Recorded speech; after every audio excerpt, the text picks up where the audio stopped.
వచ్చేసి హైదరాబాద్ టు మంత్రాలయం పోతున్నాను, అది బైక్ పైన. సో ఈ జర్నీలో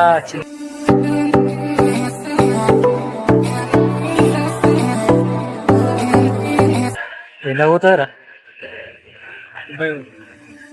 దుబాయ్ పోతుందా? మనం దుబాయ్ అయినా పోయేది?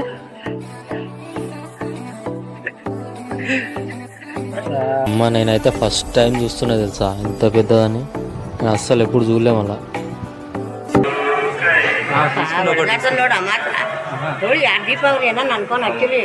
మా దోస్తు తీసుకుంటా. నాకు వద్దు,